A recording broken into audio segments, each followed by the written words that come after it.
What's going on, everybody? Welcome to Frequency Theorists. This is episode 2 over here at the 13 podcast, where we may or may not have some more people join us, but right now we have holy crap, Ryan speak. We have Mark, Olly, and Sean O'Boyle. Or Sean, do you not want your last name in there? Some people don't. Okay. And Sean O'Boyle. And Sean, you have not been on this version of Frequency Theorist. I think you've been on Brandon's before, haven't you? I was on his podcast once. I don't know if it was Frequency Theorist or not. Yeah, I can't remember. I don't think so. So that what we're doing over here is like it's just a bunch of musicians. We get together and talk about a bunch of weird shit, but it's a lot of fun. And everybody else, you guys know Mark. Mark's been on the show plenty of times, both Frequency Theorist and the 13 podcast, and Expanding Reality, and many other things. Mark, how are you doing? Not too bad at all. Not too bad. It's cold over here, and even colder where Sean is. So if you see me shivering, it's not from terror. How far north are you, Sean, from Mark? I don't know. Hundreds of miles? I'm guessing, a few hundred miles. Well, that's enough to make it just a little bit colder, I think. Yeah, about maybe 300, 350. Yeah, because you're up in Scotland and I'm so you're like a quarter of the way down the country and I'm like half the way down the country. So dang. You know, yeah. All right, guys. Well, it's getting closer to my favorite holiday of the year, and that's Halloween, All Hallows Eve, whatever you want to call it. There's a bunch of stuff. Then there's like All Saints Day the next day. I kind of wanted to do what we always do, just figure out if, what kind of Halloween music speaks to us. Where did Halloween music come from? In fact, maybe let's go a little bit further and go, where the hell did Halloween come from? And I've watched the History Channel a few times, but Mark, you've been on it. So what do you think? Where do you think this started from? Was it the Celts? Well, it depends because you can go back in jumps, can't you? I mean, sure. The obvious one's All Hallows. Well, that was like the medieval church taking over what was essentially the pagan wintertime festivals, So they had All Saints Day, which then followed All Hallows 31st of October, Old Pagan Day of the Dead sort of thing. But it's assumed. It is assumed it goes back to the Celts, so it could be 1,500 to 2,000 years old. Certainly, the Celts had their Beltane, their fire festivals and all that sort of thing around about now. And in our country here, where we are in the UK, things really start to change now. Winter can move. We can have an Indian summer. It can be warm, in October. By the time you get to the 31st, you definitely know that you're in it. So, I think it was to do with that. I think, they knew what was coming and they thought, right, we'll have one last blowout before we kind of hit the cold. So I think that, and of course, the connections to the Day of the Dead, hence my Halloween decorations. Your friends right there. My really subtle, decorations of the season. Yay! I got one. I got this at a travel stop. His name's, I think his name's Chuck. Anyway, well, that's what it is for today anyway. Okay, so that kind of goes along with what I was thinking. I was watching some stuff on the History Channel on this before the show, and they said basically everything you said. Right before, Pope. Oh, I wrote his name down. Let's see, Pope Gregory. Is it Gregory? Gregory. Hey, Gregory good old Gregory. Yeah. Yeah, Gregory the Third. Something AD. Yeah, about 640 AD.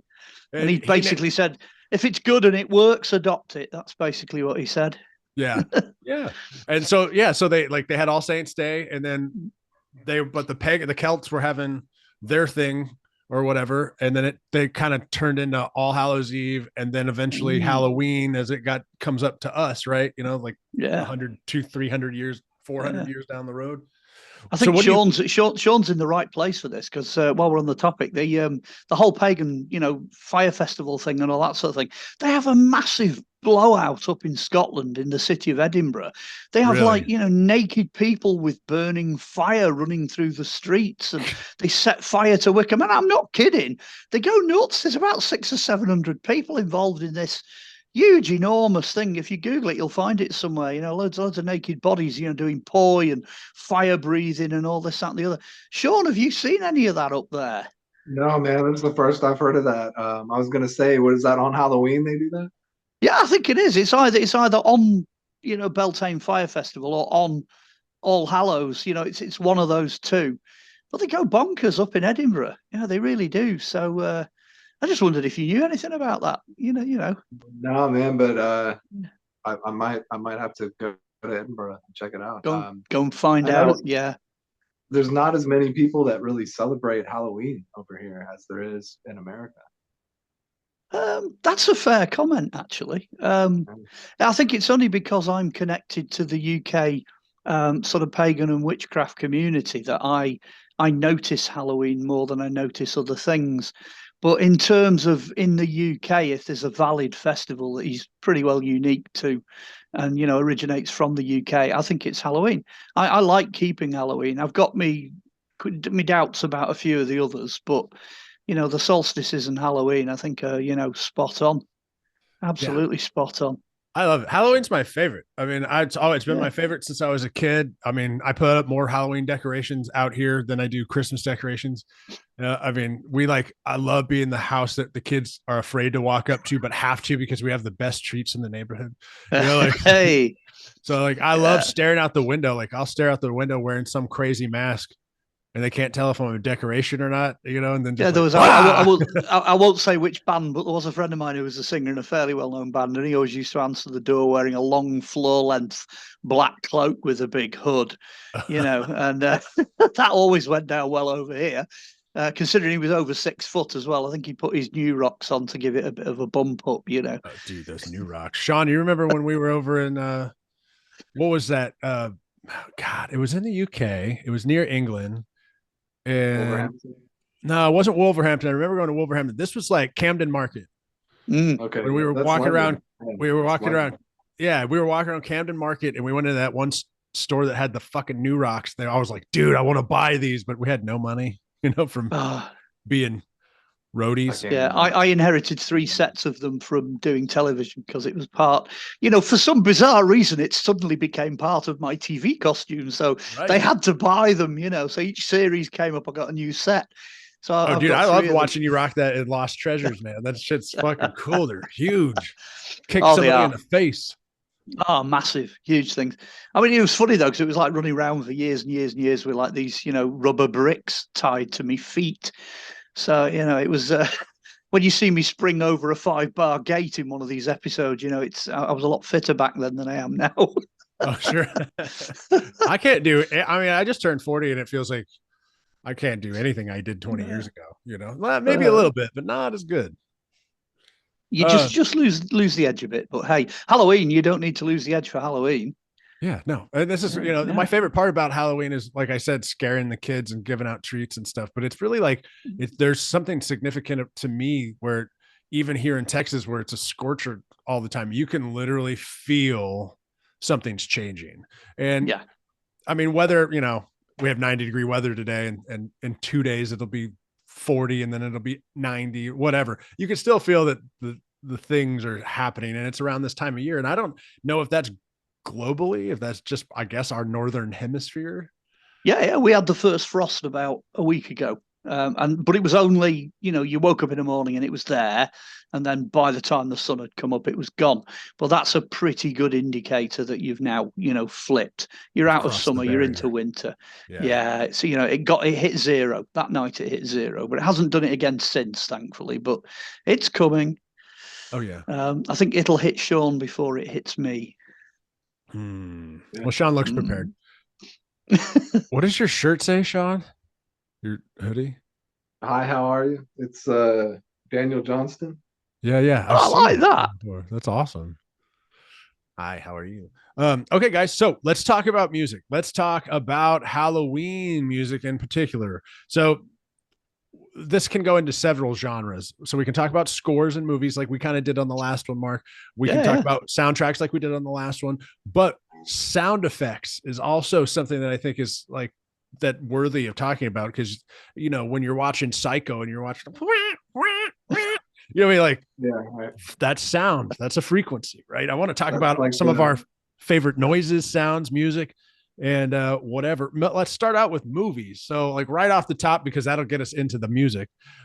I know that's going to be hard to pick. Everybody probably has 10 that can fit into number one, but if you had to pick one or two of your favorite movies, in the horror genre and or Halloween themed genre, what would it be? And I know that's putting people on the spot. Um, I can kick off with that one. That's fairly easy for me because it all comes together for me. So you're Okay. talking sound effects, visuals, special effects, movie score. It's got to be the early Aliens. Oh Aliens, yeah. yeah. You know what I mean? Turn all the lights Dude. off, get it on a big screen, get it in NICAM stereo, some of those sound effects, you don't see, I mean, the first Aliens, you don't see anything for ages. The alien Yeah. doesn't come in at the beginning, but the Right. creepy sound effects, the dripping goo, and oh, do you know what I mean? Aliens, yes, got to be Alien and Aliens. And then, I just remember years ago as well, I've got to mention it. I don't know why it's come back to me, but I used to have a poster on my wall and it had this massive. Do you remember the original Alien poster had the egg, where it was Yeah. opening like that Yeah. and it had the green light coming out of it? Yep. Well, I had a big onion on mine and it said, "Onion in space, no one can hear you cry." I want Uh, one of those. That's awesome. I do as well. I wish they still did them. That's going back to when it was released. Oh dear. Onion in space, no one can hear you cry. Fabulous, absolutely fabulous. That's perfect. Okay, so I like this. I like Alien, and I can actually hear some of the score, but like when the sound effects you were talking about, when that alien Yeah. creeps in and that extra mouth comes out of its mouth and the Yeah. slime's dripping and you hear the thing, There's you're like, also a really nice one when it shoots out the second set of jaws and it hits the guy's skull because oh you don't yeah, see it hit the skull, you hear it. Oh, what a moment! What a moment! That's it. You got it. dude. And then you hear like, and then the baby is getting born out of the egg. Oh, what are those things called? They have specific names. All the little pod things and those face huggers. Yeah, the face Yeah, huggers. that's it. That's it. Face huggers. Okay, I wonder if I'm going to look that up. So like, I don't know who did the score to that, but you would think I would know. I Like, probably, I mean, off the top of my head, it sounds like a John Williams, but you never know. I mean, I could be completely wrong. And those face huggers as well are bang on topic because people make them as food. They'll make food look like them oh as a my god. Halloween dish. They actually serve them as Halloween dishes. There's recipes out there for them. You can do like a spatchcock chicken and a few other bits and bobs joined together, and you end up with this. Yeah, you end up with a face hugger. It's just brilliant. So we're bang on topic with that. Blood Eagle. Sean, what's one of your well, yeah, one of your favorite horror movies? Halloween movie would be I mean one of the first horror movies that really just absolutely grossed me out was House of a Thousand Corpses.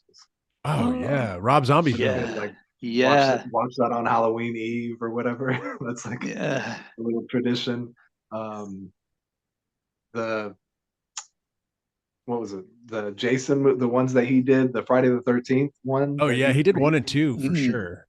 where it showed like the kid, the kid growing up. Yeah, I thought that was like the best Friday the 13th movie. I Jason thought. Voorhees. And I think that kid was. I don't remember if that kid was French. I don't know. It doesn't matter. Maybe he played a French kid in another movie. Anyway, Yeah. that no, you're right, 100%. And then of course, that's got a great not only soundtrack and score because Rob Zombie's all over that stuff. I mean, Yeah. he did a really good job, dude. And anyone who actually, I think anyone who's ever cast Jason from any of those movies, from the first one all the way to the Rob Zombie ones, like you have to cast, even though you in the big version of him, you really never see that big version, right? Like the masked version. Um, the whoever you cast, I mean, you have to act with your entire. I mean, it's this. Oh, it's crazy, but they do great jobs. I think they've had wrestlers do it before. What's a song that you can think of off the Rob Zombie? I'm gonna look this up while we're talking because I remember the soundtrack being fucking sick. I've been into Rob Zombie since he put Dragula out. That was just Oh, dude. unbelievable. Yeah. I heard that in a rock club here in Manchester, and I'm just thinking, yes, this is going somewhere. I think basically any of his early stuff, will stand in people's memories. No doubt about that at all. 100%. Yeah. Another one you maybe haven't heard of, or you maybe haven't seen. There's one called Neon Demon. I don't know if I've heard that. It's it's some like pretty gruesome stuff, but I I thought like that was gruesome stuff. it was a good one. One I just You, recently watched was The Conjuring. And Yeah. I thought I was really impressed with that. I was like, it really just got me thinking about some stuff. Like, yeah, I don't know. It was a good one. Yeah, it was Did better you than I say thought. Night of the Demon? No, Is that Neon Neon Demon. Demon? Oh, Yeah, okay. No, I thought you were going back to black and white days with Night of the Demon, because that's got a fantastic demon in it. That's it, as the title suggests. Night of Yeah, the Demon. I'm writing that down too. I yeah, think you wrote it. I think the general vibe here is that we're heading towards some early versions of the movies. The first, second, and third of any series seems to be the best, and then they go off the boil. They seem to go a bit off the boil after that. Just pick any of them. Chucky or whatever. The first couple are like, wow, like Nightmare on Elm Right. Street and all that sort of stuff. They really are groundbreaking, and then they go off the boil a bit by the time you get to the third or fourth one, which is a shame. You're right. Yeah, There's only a few that in my head made it to the third one and was yeah. actually like, okay, well, that's all Uh, right, But yeah, uh, you're right. One or two. I think the same thing's true of remakes as well, because I'm obviously the original of The Wicker Man, with Christopher Lee is just second to none. But the remake where they go all goddess on you, that's like, what the hell are you playing at? Do you know what I mean? I I do. never saw the remake. I saw the original. Oh, yeah, I saw the original. I've got the director's cut. You don't miss much, really. It's just a bit more Oracle Welsh. Mind you, maybe you do miss something, but there's some Well, deleted scenes. But hey, that's some stuff to miss. Raquel Welch was hot. yeah, oh boy. So one of the things Yeah. going back into like these, well, actually, let me mention, I guess, one of my favorite horror movies. Mm. And oh God, now I just started thinking of three or four more. Like y'all remember Critters?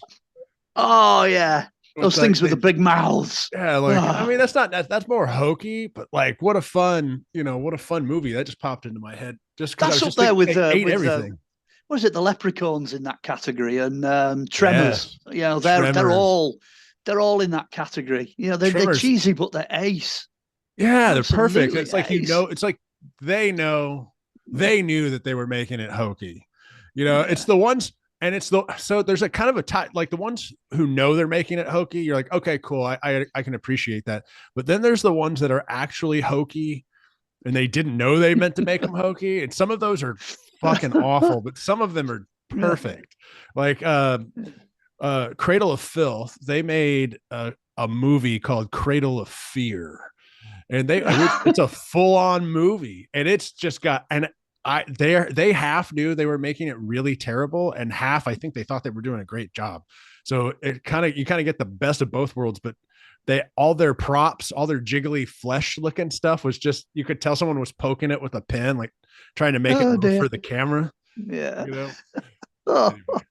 But they had a bunch of uh, great fucking Cradle of Filth music in that VHS tape I had in the 90s.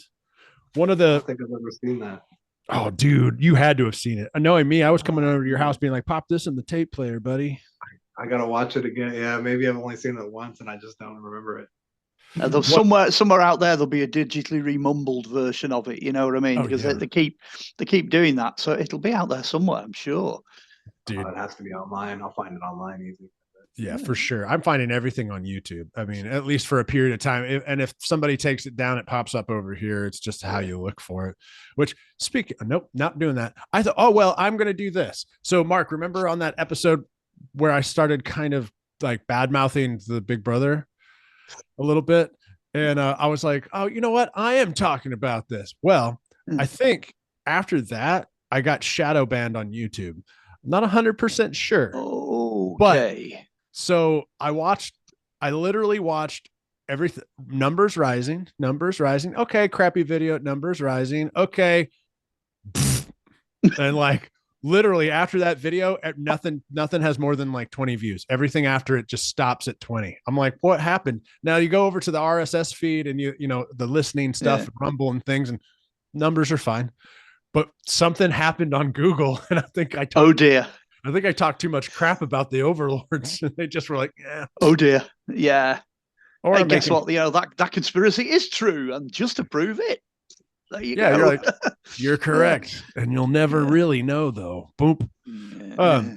So one of my favorite songs from Halloween, and I want to get y'all's, is "This Is Halloween" from um, a Nightmare Before Christmas.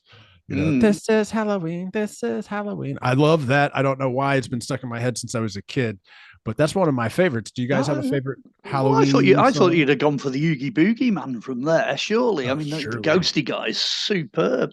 I do have a favorite. Actually, I've had a lot of connection with. How can I put it? The real occult. You know, Yeah, I've got my dark side is. You know, anyway, we won't talk about my dark side. we But can. We anyway, should. it's there. But it depends how scary you want to get. Because there are real scary tracks out there, proper ones. Little Okay. known fact for you: German band, Yellow. They're Luciferians. That's what they are. Okay. So go and have a look for their remix album. And I know it's there because I checked this afternoon. It's called 8085 and it's a remix thing. There's a track on there called Domingo de Santa Clara. Whoa. Now, Okay. you're going to love this. Wait till I tell you what it is. When you play it, crank it up through good speakers at full volume because it's a satanic ritual in a cave in Spain. The No whole thing shit. is, it's a rave. And when it takes off, it's all about divesting yourself and emptying yourself so that something can come in and possess you. Yeah. So if you really want something creepy in the way of music, there's that. Then the other one that we've got over here, which is popular again, which you can get hold of, not very widely known. If you get the Kate Bush album, The Dreaming, I think it was the third album she did. It wasn't the bestseller. On the cover, she's giving a kiss to someone and passing a key on a tongue. It's all full of witchcraft and occult symbolism, the whole album. But there's one on there somewhere, and I can't remember what the name of the track, so you'll have to play them all. Somewhere on there, they run a witch coven in the background of the track Oh, doing a whoa. full ceremony backwards. It's running Whoa. backwards in the background of one of the tracks. Now it's not even. I think it might be on the original vinyl notes, so that it's credited, but it's definitely on there. There's no doubt about it. So if you really want to go, and then you got loads of others. We go on and on and on for ages. I was thinking about this earlier on. You got Blue Oyster Cult done with Yeah. mirrors. You Oh, know, yeah. get hold Yeah. of that Yeah. album. There's one over here by a band called Saturnalia, which when you look at the album, it looks like Saturn, but it's actually Satan Nalia. And they were Oh, whoa. 1969. They released this trippy picture disc. It was one of the first ones. They're all occult. You've then got Black Widow, you know, which was the band over here that did Come to the Sacrifice and Come to the Sabbath and all that sort of stuff. But yeah, AC/DC, Bowie, Black Star, Dang. Rob Zombie. Black Star's a good one, actually. Bowie's an odd one because that's kind of spiritual in a strange way because Bowie was a worshipper of Pan. He actually Yeah. followed Pan. There aren't many Pan. Well, there weren't many Pan. He's not with us now. But there weren't many Pan worshippers left Yeah. on planet Earth. So that's an interesting one. That, The but that's all. I mean, that's all music that you can put on and crank it up, and it'll give you the willies for real. like when we were talking about Black Star, we're talking about like the last album Bowie put out, or were you talking about? Yeah, Black Star's the one. Yeah, Black Star. He put it out and then he Yeah. died. He like died like the day it came out, or the day after it came It out. was it was within 3 days of its release Yeah. they announced his death. So he literally finished it, signed it off. That's the end of it. Boom, boom, and he's gone. Yeah. And I was So watching I those mean, videos. It was a great release. I have it on vinyl yeah, in there, and it's sad. But yeah, it's it's also dark. really happy. You know, it's sad happy. Yeah, It's the weirdest sad happy I've ever been. yeah, But then but he would yeah, do those. He was doing the videos and he was dancing a little bit, and he had cancer so bad, and he just kept making. He just put out the best thing he could have, and that was carried it. on to the very end, right to the very Yeah. end. But yeah, if you really want to blast, put the yellow one on, turn that up, crank it up, and have Okay. Domingo on full volume. That's always good for a laugh. I've got I that think. now. I'm going to throw one in. There's a band called Sleepy Time Gorilla Museum. Oh, Okay, I know. But they have a song called "Hymn to the Morning Star," ah, and it is fucked up. Like it's 15 years old. It's probably on YouTube somewhere, but hey, it's well, a the fucking Saturnalia was 1969 when they put theirs out. So yeah. Oh yeah, wow. So they're yeah, just following in their footsteps. Like it is some weird. I don't know anything really about the band except that they're just they're they make you feel that satanic energy, like where you're like, whoa, this isn't just somebody faking. Like I mm, love Cradle of Filth to death, but they know it's a joke. They're like Kiss, you know, like yeah, they know what they're doing. It's like, but when you watch a band who's like really into it, like the ones who are yeah. like fucking cut themselves open on stage and stuff, and you're like, I'm watching something that is not right. Yeah. Yeah. Well, they're out there. They're definitely out there. I've given you the ones that I think are probably safe. You know what I mean? Okay. They're I probably can't wait to equal. check out Yellow. Oh, it's great. Just crank it up. As soon as it kicks in, as soon as the big bit kicks in, all hairs on your body will stand on end. What's that, Ryan's Sean? about to get possessed. Ryan's trying to get possessed. It's time to go. What, Sean, you got a Halloween song? Or Man, 10? I've never even really thought about that actually. But just sitting here while you've been chatting, I'm just gonna pick Cannibal Corpse, Gallery of Suicide. Ooh, hey, dude, that's Ooh, great. yeah. Cannibal Corpse. I always like that one. I always like Fucked with a Knife too. That was pretty good. It's just heavy as fuck, man. Corpse. I've avoided some of the kind of regular, AC/DC and Iron Maiden and all that sort of stuff. Marilyn Manson. I've dodged all those because everybody will know about those. They're Everybody already out there. I was a huge Manson fan back. Yeah. When he first came out, it was just like I was young. I mean, yeah, way younger. I was in, what were we, Sean, when we first started paying attention? Junior high, probably, when Manson came out. And some chick, Shelly Nichols came and brought me a Marilyn Manson Antichrist Superstar album. That's it. That's one of his first, yeah.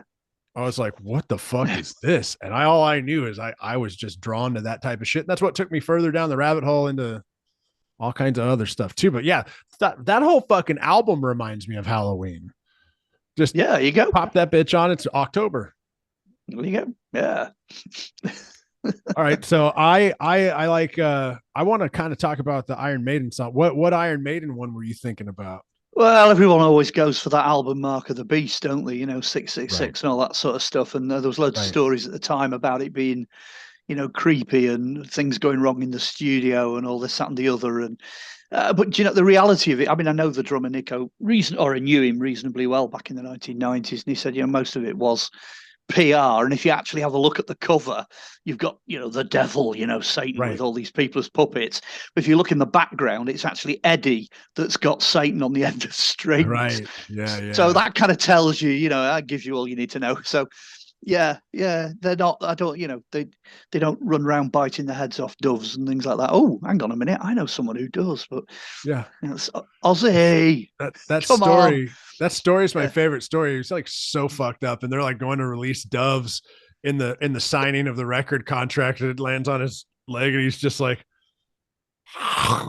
Like, how fucked up do you have to be to just be like, well, the one with the bat, I mean, the story with the bat was somebody threw a bat on stage, and he thought it was fake. He thought it was made of rubber, so he bit the head off, and it wasn't. He had to have rabies shots after that, so he was not best pleased. Not a happy singer at the end of the day. I hear Ozzy's coming out with another record, a third record, because he can't tour. So he's just like, okay, I can't tour. Back in the studio. Yeah. So the last two he's released, he's had like multiple guests. So it's just been guest after guest after guest. And I think he said that this new one he's making, he's not going to have that many. I don't know what that many means, but like that many guest spots. So I don't know if that means it's his original band or his just band. I don't know. But we'll see. The whole group of Black Sabbath, you can never tell who's coming and who's going. They've done so many variations over the years. Me and Sean met one of the Black Sabbath lead singers that tried to replace Ozzy. I can't even remember that dude's name, but you remember that, Sean? We went to like a fucking church or something because he became like a Christian. So he was going around preaching. And my parents were like, hey, let's go meet the Black Sabbath singer. He's a Christian now. I can tell you a little story, actually. There's a guy over here that runs I won't give a name away, but he runs a big sound company in Haywood in Manchester, or he used to. I don't know whether he's still there or not now, because he'll be quite old. And he did some sound engineering for Ozzy very early, very, very early on when Ozzy was a teenager. Yeah. And at the age of 16, Ozzy was trying to be a singer. So he handed this guy, Mike, his name was, handed him this cassette. And Mike kept the cassette because there's Ozzy singing gospel songs and hymns, and it was a gospel demo. That's how Ozzy first got going, so the whole Black Sabbath thing, when you actually dig into the background of it, it's not quite as dark as you think it is, you know. Sure. Oh yeah, Yeah. it's everything I've ever seemed to notice. It's not all bands. Some bands are totally real, but it seems Oh, like hell the yeah. the ones who seem to get really popular, there's a little planning involved. Mm. Like they kind of know what image they want to put out there. I mean, and hell, if you listen to a lot of the Black Sabbath songs, they're just talking about dark imagery in a time when that wasn't really as popular. Like that would be Yeah. further in the background, but they actually had some fucking hits. And we're like, oh, we can't not let this go. Okay, let's push it. Mm. Yeah. And then everyone started hearing B tracks. What is this? All these great that stands before me. For me. Yeah, that's it. Figure in black. Fantastic. Yeah, dude. I love Black Sabbath. Black Sabbath should be a Halloween band too. They released an album called 13, didn't they? I I think think they they did. did. Yeah. Yeah, it was like not too long ago. Well, I mean, I remember that line, generals gathered in their masses like witches at black masses. And it's like, yeah, yo, hey, yeah, they had some that dark. dates me a bit, but yeah, there's No, some this is good my stuff. favorite stuff, dude. Like when I first started getting into playing guitar, like all the teachers and all of the guys that were older than me were like, I was like, I want to listen, I want to play this band, and they're like, hold on, you need to go to learn your roots first. Let's start here, and then you start getting the older stuff. Like I mean, even back into the Beatles, Black Sabbath, and then so on and so forth. And then once you master that, then we'll teach you how to play Iced Earth or whatever. So that's cool, man. Here's one thing I wanted to bring up. Scores, because I wanted to talk about my favorite Halloween score. And I think we already talked about that before, but it is the Crow score. So it's also the Crow soundtrack and Crow score. But the Crow score I was listening to today before we came on. I forgot how fucking atmospheric that thing is, because that really sets the mood. When you're watching that movie, if you really dig down into it, you can tell they're on a set in LA. It's all the buildings are fake. They look fake, but it lends this aesthetic to it. And that music, I think, complements it so much to make you feel like you're actually in this place that, I mean, I don't know, maybe it's just me, but when I look at movie sets, I'm like, that's fake. Like, I don't know why. Oh yeah, you can tell. You can Yeah. tell. I think the good news is I think they've just remastered it. I think there's somebody's brought out like a chill out version, and it's got all the main themes from the original Crow movie in it. Yeah. But you can kind of put it on, and it's not as in your face as the original score, but it's still as good. So, dude, I literally I have that right here.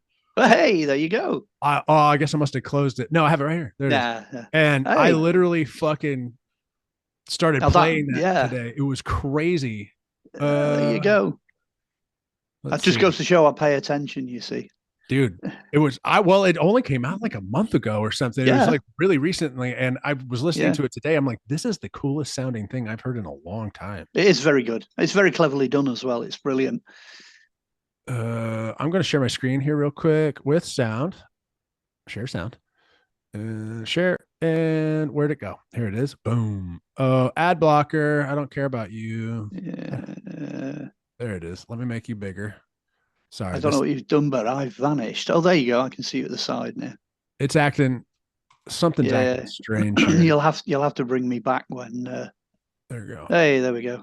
Hang on. Oh well, anyway, it's being stupid to me. Folks will have to. I wanted to share a little bit of that score, but I'll link it in the description below. You guys can check it out. It's super cool to listen to. I went on a walk, listened to it, hung out in the backyard, listened to it. You'll hear the guitar like from Eric Draven playing on top of the roof, and it's just laid in the background of this really ambient thing. And yeah, it's about an hour long and it's super fun.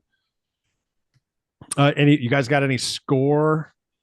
Like, I know we kind of talked about soundtracks. We kind of talked about the sound effects, but you got any scores that are down in the Halloween era? Throw that one to Sean while I have a think, because I have a lot of films I like. What do you think, Sean? You got nothing? I'm trying. Yeah, I don't know. Yeah, I've never even thought about what was the last question. favorite Halloween song. Yeah, well, I was gonna go into the score. Like, yeah, I don't even know. I'm trying to think. Like, what was it like? I mean, like you can kind of just throw anything out there. They're all fucking good. But like I end up in the soundtracks because I'm a 90s kid. So you end up somebody's here. Paranoid American is about to join us. Hey. So this is Brandon's buddy. And Brandon was going to join us, but he bailed. He had something going on. And so we'll talk to Paranoid American here in a minute when he gets synced up. What's up, Hey. man? Hey, brother. Hey, welcome. Thank you. Fashionably late. Sorry about that. No, it's all right. Brandon was going to join us, but have you talked to Brandon? Not since yesterday. Okay, he sent me a text like right before this and was like, "I got to bail." I was like, "Okay." So, all right, well, here I am, dude. I'll do double duty. Yeah, that's right. Right on. All right, so let's do a little bit of. We've already kind of done introductions with these guys, but since you don't know these guys, I'll introduce you to Mark. This is Mark Olly, and then my buddy Sean Boyd. These guys are over in the UK right now, and so they've joined us. It's like what 8:30 at night over there. Yeah, it is spot on. Yeah. And then we got Paranoid American, which I liked one of your things on Instagram yesterday. You guys were talking about Lilith, and that was sick. I appreciate that, man. Nice to meet you guys. I'm in Orlando, so it's like 4:00 here, so it's still in the middle of my day. But nice to meet you, Mark. Nice to meet you, Sean. My name's Thomas. Nice to meet you, Thomas. Thomas, what do you do? Obviously, podcasting. Yeah, honestly, the podcasting I do more just because I like having conversations. I never really had an interest in like podcasting for the sake of it. It was the only way I could actually like stop someone in the middle of what they were saying and be like, hey, elaborate on that. Because I was guests very frequently and I'd be on shows with other guests and I'd want to like, quiz them, but it's not my show. So I eventually just started my own show. But outside of podcasting, I've been creating and writing and self-publishing comics since 2012, specifically about conspiracy theories, occult research. Like a couple examples I got here. I've got a little chick tract style pamphlet on MK Ultra that breaks down an illustrated history of everything related to MK Ultra. Dude, that's awesome. I was going to say the good news is I've seen these. I'm aware of their existence, and I'm over here in the UK. I love that. I actually know about them. Yeah, and I'm glad somebody remembers the old Chick publications. I mean, they were fabulous back in the day. But yeah, a fun fact about Chick is that he was basically excommunicated from like the comic industry, so none of his works were ever considered comics. They were considered, like propaganda or like just craziness. Yeah. But if he were to be attributed to like, if we called Chick Tracts Comics, he'd be the most prolific comic publisher in history to date. But they don't want him to be no one wants Jack T. Chick to be the most prolific comic publisher ever. So they're never gonna call those Chick Tracts Comics. Oh, what a shame. My other one is the Homunculus Owner's Manual that I did with my friend Juan from the One on One podcast. And it's a little bit tongue-in-cheek, but it actually breaks down like all of the alchemical and like spiritual, like all the different forms of homunculi, golems. We talk about like the homunculus argument, which is a logical fallacy. So anything at all that has to do with homunculus, we try to wrap into those. But that's what I love doing, man. I like taking esoteric conspiracy research and making it entertaining. Dude, awesome. That's all about Halloween, isn't it? Wow, we're well and truly on topic. Yeah, that's kind of what I wanted to do today. I wanted to bring everybody on and just like ask a bunch of Halloween questions. And so now you get to get a whole bunch of them put on you, Thomas, because I've already asked these guys. Okay. I've earned but we'll try to I'll try to keep them short. We'll make it easy. Okay. Favorite Halloween movie? I know that's hard to do, but one of your top 10. Oh man. I mean, I'm just gonna have to say like horror movies in general, as opposed to like a Halloween specific. Right. Yeah. I've really been coming to appreciate Hellraiser way more than I did when it first came out. It feels like one of the Halloween or horror movies that has the most merit and production quality and writing. I'm not talking about all the other Hellraisers, like 1 and 2 maybe. Once you start going down the line, they lose a little bit of that je ne sais quoi. Yeah. But the very first Hellraiser by far is one of my favorites. And then I'll follow that up too with what some people consider the worst Chucky movie, but I love Chucky 3 when he goes to the boot camp. For whatever reason, that's like one of my favorite Chucky movies. Dude, that's awesome. And we were just talking about that before you came on, that like certain movies after 1 and 2, they kind of just Yeah. start. Now there's a few that make it to 3 and you're like, wow, 3's actually one of my favorites, but there's not a whole lot of those.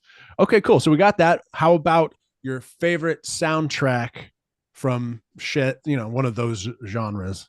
Halloween or like a horror movie, probably the yeah. Exorcist Oh soundtrack. yeah. Oh, why did nobody Exorcist with say that? Tubular Whoa. Bells, that's a huge Yeah. one. And then Rosemary's Baby has a really, really creepy soundtrack, I think. So that's another big one. Dude, I forgot about that movie. Yeah. Dude, Well, that's he's led me quite nicely into soundtracks. And this is practical as well. This is what guys should do. They should get the top quality stereo system with the best speakers, and they should switch all the lights off. Are you ready for this? And listen to Jeff Wayne's War of the Worlds in the dark. Oh yeah. Oh wow. boy. Yeah. I Oh have it boy. I have it on vinyl. Yeah. Oh, Me My too, dad. dude. I don't know if you probably can't see, but behind me is like a huge vinyl collection with my turntable Yeah. back there. yeah. Dude, that's so cool. My dad had that on vinyl when I was younger, and because you can open it up and it's got like all the pictures in it. And it's fucking cool. Yeah. We didn't have a record player growing up, so I would just open it up and look at it. What's I happening? mean, we're talking Halloween, we're talking scores, and at the end of the day, when that first broadcast, with across America, they all thought it was real. They thought it was newsreel, that it was absolutely, H.G. Wells doing the voice and all that originally. So I think that album, Halloween, switch all your lights off, listen to that in the dark. If that doesn't give you the creeps. Yeah, I'm all about it, man. That's all I used to do. When I lived at my folks' house, my parents thought it was so fucking weird, when I was like a junior high school kid, because I'd go in the bathroom, I'd turn on the shower, whatever, get all my stuff ready, but I'd play creepy ass music in there, and I'd put candles on and turn all the lights off. My parents were like, "What's wrong with him? Like, we need to call a priest." I mean, they're listening to Cradle of Filth, and there's just horrible noises coming from the bathroom, and not the ones you'd expect from a teenage boy. You know what I mean? Oh dear. So, like, just a lot of screaming. Well, what you needed to do then was go online and get the shower curtain with all the bloody handprints on, dude. and they do a bath mat and a toilet cover to match, and a toilet Have you mat. seen the bath mats that, like, when you drip water on them, like warm water, when you're getting out of the tub, it looks like blood is splattering all over the floor? Yeah, the water activated. Those are Yeah, that's fucking sick. I want one of those so bad, dude. Like, just for year-round use. Like, Yeah. that's One of my perfect for me. favorites, they did a Perspex, clear Perspex toilet seat with a big wreath of barbed wire in it, which was particularly nice. Time to have a shit. Ow. Um, I'm not sitting on that. hey, so Thomas, me and Brandon were talking. He was mentioning you yesterday, and he was talking about, you guys were talking about working with AI to do certain things. And I was like driving around trying to follow what he was saying. I was like, okay, I wrote it down on here when you showed up. I was like, let's talk about his use of AI. So what have you been using AI for?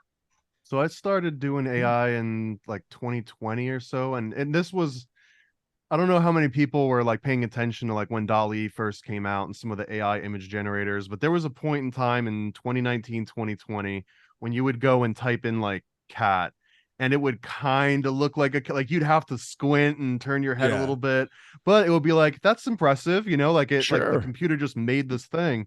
And then a year later you could type like a bear on a skateboard in Times Square, and it will be like, oh wow, like that. It doesn't look perfect, but that's clearly a bear on a skateboard in Times Square. This is blowing my mind. Another year, or in this case, like almost every 6 months after that, it would just keep getting more and more impressive. So I latched on somewhere in 2020. I got really fascinated with that. I started training pictures of my dog. I've got a little Yorkie Chihuahua, and my girlfriend takes like thousands of pictures. So I had the data set and I trained it. And lo and behold, I was able to make these AI generated images of my dog, which isn't, it wouldn't like have anyone, oh my God, that's amazing, AI, but it was blowing my mind that the computer was just randomly generating it. So that turned into just going all in. I kind of made a decision at the beginning of last year. I want to know what all the tools are, and I want to know how to use all the tools, even if I don't become an expert. And really what it is, if you just know what the current tool set is, like this week, you're an expert this week. Right. But if you don't keep up to date for a month, guess what? You're no longer an expert. You might not know anything anymore. So it's really just always kind of staying on top. But I started doing video intros, audio intros, all the image generation and stuff, and people would contact me, hey, can you help me do this thing? Hey, can you show me how to make this video? And at a certain point, I just started doing a podcast called Paranoid Programming, where someone just jumps on and we just do it live. I say, what do you want to make? And we just start from scratch trying to make that thing and run into problems and solve the problems. So that I've been having a lot of fun with. And that's what I did with Brandon, where we just sat down and said, what do you want to make? Here's the tools, how to do it. And I'm confident that I can show almost anyone make any kind of content within 20 to 30 minutes so that they can go and do it by themselves afterwards. Wow. So that's my fascination with it. It's more so teaching others how to use it, because that just helps me really solidify the stuff that I know. Dude, that's fantastic. So you've mentioned two great things to me. One, I've been researching. I haven't done anything, but I'm aware that moving forward, this is going to be a tool that you embrace as a content creator and probably as just a creator of fucking anything moving forward, because everyone else is going to start using this. So it's either you figure out how to kind of use this or you fall behind. It's going to just be like having robots building cars at, the Ford factory. Like everyone thought, oh, they're going to take us over. It's going to be awful, which I still think it's going to be a combination of all of it. And we're all going to end and the whole world's going to explode and it'll be fun. We'll be used as batteries, blah, blah, blah, the Matrix, so on and so forth. But we get free donuts and like stuff out of it. Free Netflix subscription, I think. Yeah. We'll just stay plugged into the Matrix and it'll be fine. But so that's one cool point. And the other cool point is where you were talking about having to teach somebody. And I know that from teaching just anybody guitar or how to set up microphones and stuff like that, you get better by teaching other people. And that's a lot of fun. I might have to call on you to teach me. Yeah, dude, I'm always down for anyone that ever wants to learn something. You don't even have to be like a podcaster, have a show or anything. If you just want to know how to do something, I'd happy to do a quick show with you. They're usually 30 to 40 minutes. And it truly brings you from like, I've never done any of this before. I don't know what the tools are called. All I have is a browser. And I can get you to be making videos and images and music and whatever else you want within a half hour. Wow. Dude, that's sick. And cool, yeah, so I will. Up, man. Yeah. So okay. Anytime. We're going to, all descriptions in the link below. Yeah, I was just thinking I'll have to get in touch for a book cover, because one of my book covers, and I won't say which one, didn't quite work out the way I wanted it to. So I'm pretty sure AI could correct that. So yeah, we'll see. I want to know which one. You're gonna have to tell me after the show. No, well, I will do. I'll tell you after the show. When it comes to book covers, it's a good example, because I mean, I've commissioned hundreds and hundreds of book covers from artists over the years from my comic company, but sometimes it's an irrational request to contact an artist that knows me and I know them. Like, hey, could you give me like, I don't know, 30 variations on this idea that I've got? I mean, there's no way, they would never want me to contact them again, or they'd send me like a huge invoice. But man, on AI, I could just be like, all right, I'm going to go to sleep. It's about 10 o'clock. I'm just going to type in the number like 1,000 and hit generate. And when I wake up in the morning, now it's like I've got 2 hours to just curate like all the things that it made. And there's just no way on earth that you'd ever request that from a human being. So I think that's one of those things where like people can't even compete with it.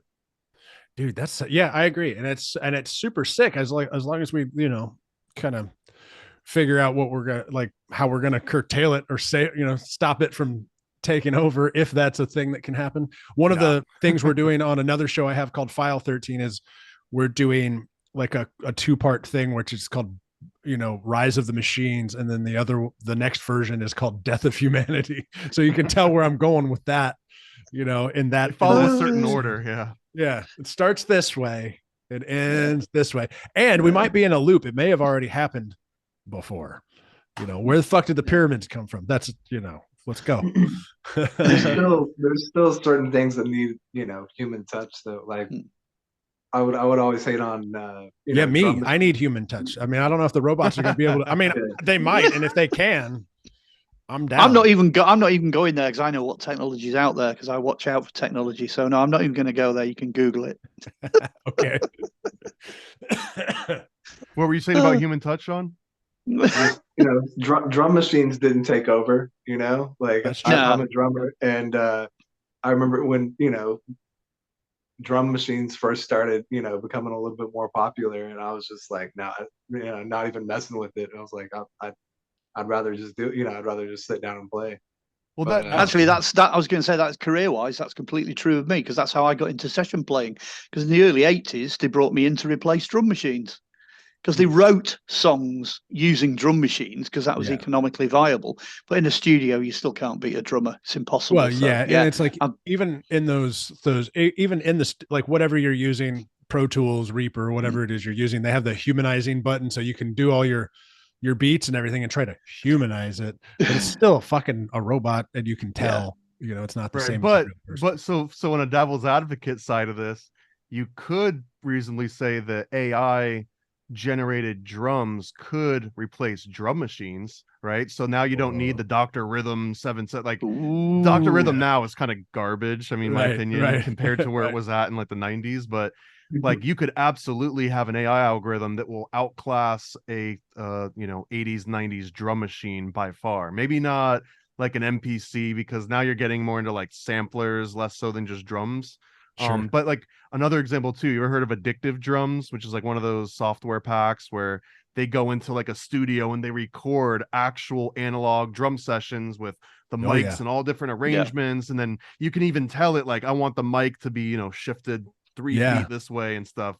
That once you pair that with AI, it gets harder. But when you get into live performances, unless they got the cash to make like a badass RoboCop drummer, you know what I mean? Like nothing can match the raw energy of a drummer on stage. And like imagine trying to feed off the energy of an AI algorithm that's just like spitting out a drum beat versus like the person that I think that's where that uncanny valley must be very hard to cross at a certain point. Some people will be able to tell the difference between like intentional humanization versus like a regular old humanized like not a mistake, but just like a slight little delay in the timing or being a slightly above or maybe emphasizing the backbeat just spontaneously. All that stuff the AI has to kind of like learn and pattern after.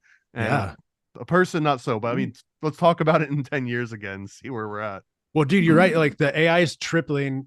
I think somebody brought this up to me the other day, and they said something like once a month, if you look at if you were to put an IQ on certain, there's 1,000 different AI programs, but if you put on these 4 and you look at their IQ, where it was last week to where it is at the end of the month, it's quadrupled, Well, IQ is a weird metric for that because IQ is basically your capacity to learn new things. So it has an infinite amount. I would almost say it's like an infinite IQ, but what we're talking about is how specialized it is in certain information. So they release this infinite IQ model out into the world, but it only really shows its true power after people are refining it and make like one guy might just be obsessed with 1960s pinup art and he just trains on nothing but that for months and months and months. Now all of a sudden this thing is superior.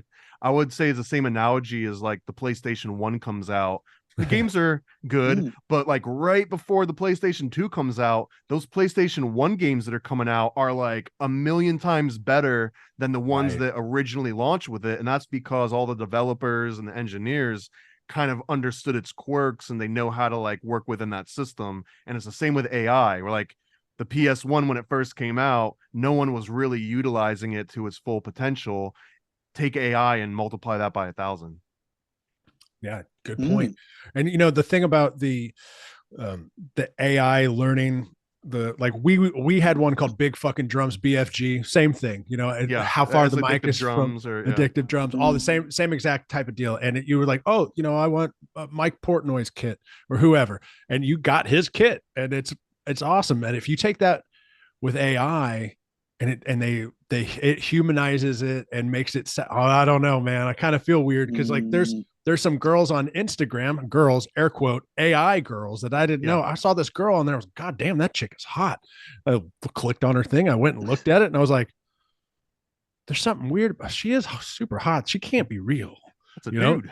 Well, that's a dude. No, it was straight up. It was all AI. It was all AI generated. And it was a dude sitting at his house, created whatever. But it's this close. Now, I don't know if it's this close to making it perfect or if it's just because we can pick it up because it's not really, I don't know. They're the AI making profiles and all this other stuff on Instagram, on Facebook, on whatever. We're this close to not knowing who's real. Like it's about to be like, I don't know. You won't even know if you're talking to me. It'd be another fake. Yeah, it's all back to chaos. As soon as AI learns how to do chaos convincingly, in other words, make things look dog rough and a bit worn around the edges and not perfect, and that's the point when we're not going to know the difference, because it's not the perfection and it's not the precision, it's the rest of it. It's all the other rubbish the world throws at it that makes it real, which is the essence of music, isn't it? It's the variability and the human factor and infinite chaos. There are formulas for it. I have no doubt they'll crack it with AI in time, but that's when we won't know the difference. That's when we won't be able to tell. Dude, that's fucking scary. Another dynamic that I like to bring up, I don't know if it's right or not, but the way that I think about it, it's almost a strained analogy to inflation. But people will be like, oh, I bought this house 20 years ago and it's tripled in value. I got it for 80 grand and now it's like 300 grand. Wow, I'm doing great. But what really is happening is that the money is just worth less. So like you get more of this worthless money for the house. It didn't really increase in some cases increase in value, but it's not like quadrupling in value. That's just your money losing like quadruple its value. And I think the same thing happens in AI, where people are like, oh my God, this video is so realistic. How convincing. I can't believe how advanced this is getting. But I tend to think the human eye sees like less than 0.03% of the visible light spectrum. Our ears only listen to like, certain frequency ranges up to like 20,000 hertz, down to like 50 or so, depending on like the resolution that our sort of input devices have. Like we're dealing with 1970s technology, in comparison to like where computers are at. So it's not necessarily that AI or technology is getting so incredibly advanced. We're just realizing, wow, like my eyes are really low resolution. Maybe I shouldn't be trusting my eyes so much, because there's things out there that are capable of generating stuff at higher resolution than I am. Yeah, bringing that back to the Halloween theme. I mean, you've only got to look at movie special effects. You've only got to go back a very short distance and you start to see they begin to disintegrate, they fall apart. Things that we thought were absolutely awesome, unbelievable at the time, and you go back and you think this is just a can of worms. It's rubbish, it's and all the rest of it. The only ones that actually, to prove the point, the only ones that survive are things like, if you go back and watch Richard Carpenter's The Thing, where everything in that is mechanical, they're robotic and they're puppeteered, if you like, and mixed with reality and what have you. They don't age as quickly. But then, absolutely, anything computer generated, we can spot most of it now from a mile off. Absolutely. Yeah, practical effects are the best, especially for horror movies. There's no like horror movies now, even the big budget ones, someone will get shot and you'll just see the digital like red sort of like spread. You get the little blood spots hit the camera lens and you're like, oh, come on. It's not real. No, you're right, dude. That's fun. And that's fun to think about, because the things that do, like you were saying, the things that do hold up are when they went in and physically made the props, or even when they made like going and looking at the handcrafted village in Beetlejuice. Like, that you knew it was fake. They even showed it to you as fake inside in the attic and shit. But then all of a sudden they're down in it, they're down in it. And you can tell these little things are propped and they're placed in front of their little green screen or blue screens back then or whatever. But it still looks cool versus going and watching Twister with the fake fucking tornadoes. You're like, oh, Yeah, we yeah. got cows here. Fucking cows flying. Moo. I heard they're making a second one. I hope it's just as awful. Right on, guys. Well, this is fun. This has been really cool. So with AI stuff, what do you think?